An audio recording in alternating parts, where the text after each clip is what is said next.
Kiam vi agas kvin, mancas al via menso la sperto por fari informitajn juĝojn aŭ kunigi aferojn kiuj ne estas evidentaj.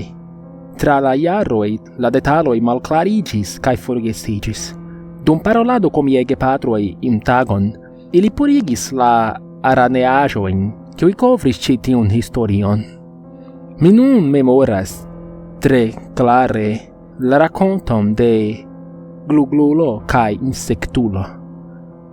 Mi estis ĵus komencinta la infanĝardenon tiujare.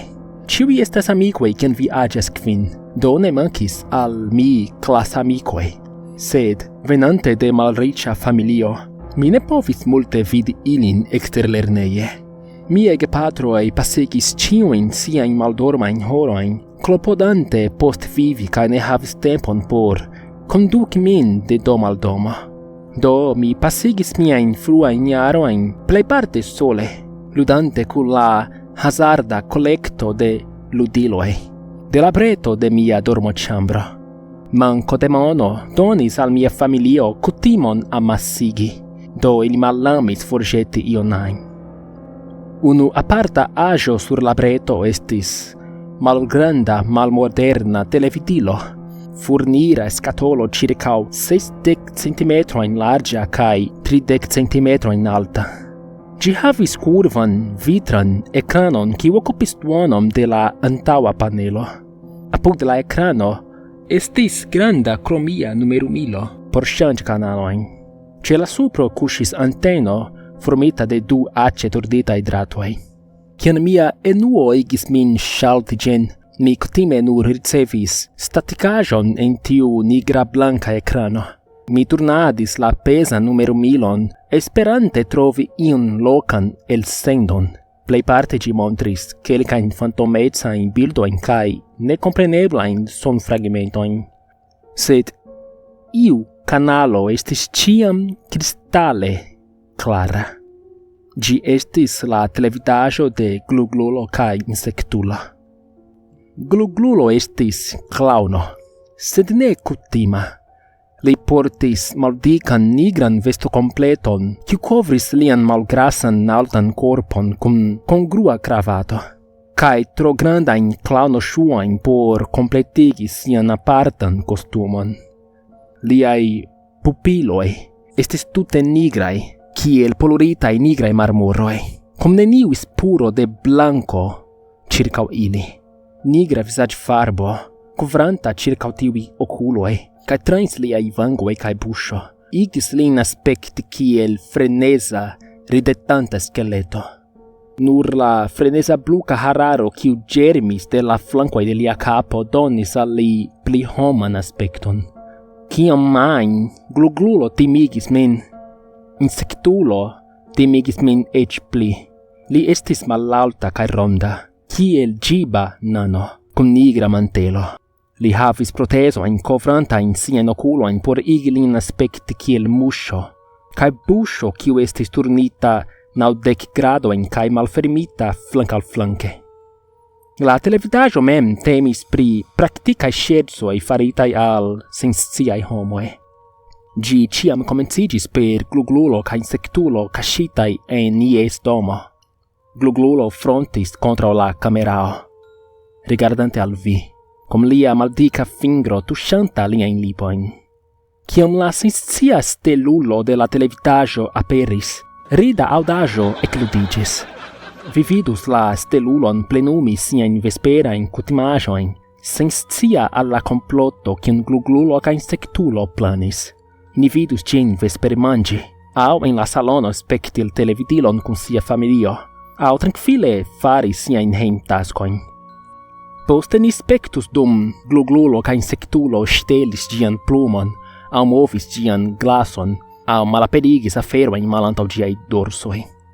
La kameraaj anguloj ŝanĝis dum gluglulo kaj insektulo translokigis sian kaŝejon de la malhelaj anguloj de la ĉambro al la ŝrankoj, al la plafono, aŭ al submebloj, dum la tuta tempo rigardante al vi kaj palpebrumante.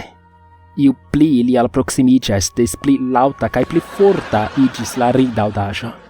Eventuale ciam ciui en litigis, victimo estus electita por ilia scherzo. Attendante in la schranco au sub la lito, post ciam ilia victimo dormis, insectulo elrampis cae milde grimpis apud la stelulon. Lia maxelo malfremigis flanken, cae eliris acra succio shalmo quiu enxovigis in la colon de la homo. Citio ciam paralysis ilian victimon, char foie vi povus vidi gin peni movigis e gi vecigius cae vidus gluglulon cae sectulon sur si. La ridaudajo estas tre lauta cae tumulta je tiui malmultai foioi ciam la victimoi vecigis. Gluglulo faris mienoin alla camerao dum la spectantaro ridis, cae insectulo usis sian shalmon por trinci e la colo de la homo.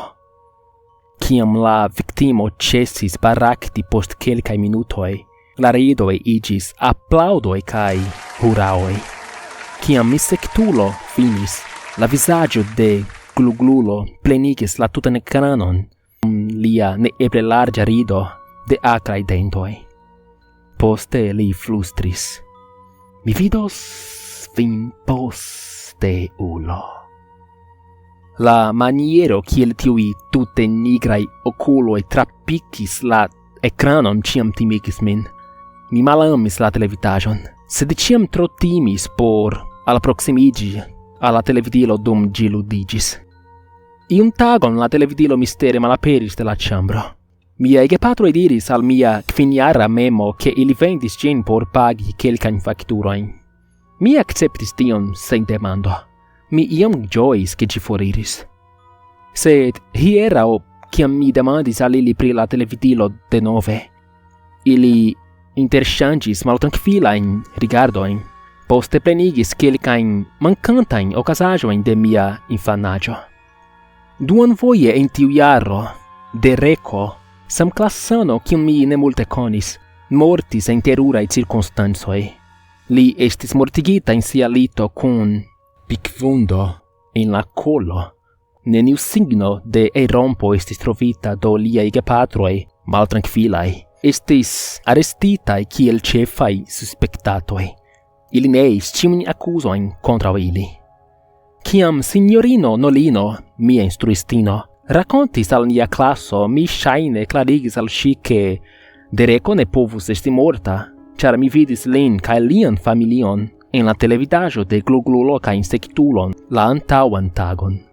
Ciam signorino Nolino menciis al miei gepatroi cion mi diris, ili tui malaperigis la televidilon de mia dormochambro, alportis gin al rubeio cae bruligis gin al nenio crom cindro cae fandita metalo. Tiu televidilo estis en mia dormochambro char gi ciam estis rompita. Gi neniam estis stoppita alla connectingo dum la tuta tempo en ciu gi estis sur mia breto. Cion ain mi vidis sur tiu ecrano, tio ne estis el stacio. Do, ien mia raconto pri gluglulo ca insectulo. Sed mi ne certas ciu tio estas vere la fino. Post cio, ciu gluglulo ca insectulo ancora presentas sian noctan televitajon por iu spectanto ie in citiu mondo. Cai iese, ciu estos ilia sekva stelulo?